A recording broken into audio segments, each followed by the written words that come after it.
ঢাকার চারপাশে যে নদীর দূষণ, দখল এবং আমাদের যে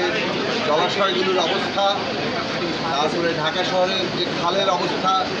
এবং এগুলোর যোগাযোগ কীভাবে বাড়ানো যাবে, পানির ব্যবস্থাপনা, পানি সরবরাহ, আমাদের যে সারফেস ওয়াটার,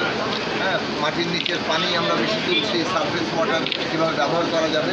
এইসব নিয়ে যত প্রকল্প আছে সবশেষ প্রকল্প কীভাবে সমন্বিত হবে সেই সব নিয়ে মাননীয় প্রধানমন্ত্রী যে নির্দেশনা দিয়েছেন, যে কমিটি গঠন করেছেন আমাদের মুখ্য সচিবের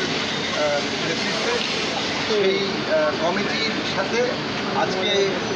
পরিকল্পনা মন্ত্রণালয়ের পক্ষ থেকে আমি এবং আমাদের নৌ পরিবহন মন্ত্রণালয়ের মাননীয় প্রতিমন্ত্রী আমাদের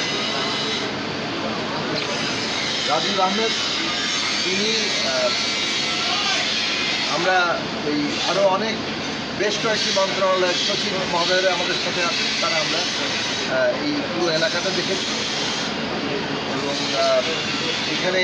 দূষণের কারণগুলো কোথায় কোথায় কোথায় কী কারণে দূষণ হচ্ছে, কীভাবে আমাদের নদীর চারপাশে দখলগুলো মুক্ত করা যাবে এবং নদীর পাড়গুলোকে রক্ষা করা যাবে, মানুষের যে নদী থেকে যে আমাদের সুফল পাওয়ার কথা সেটা কীভাবে মানুষ পাবে, এইসব বিষয়গুলো নিয়ে আমরা সরেজমিনে দেখার চেষ্টা করেছি। এগুলো নিয়ে আমাদের বৈঠক হবে এবং আশা করি মাননীয় প্রধানমন্ত্রীর কাছে আমরা এগুলো তুলে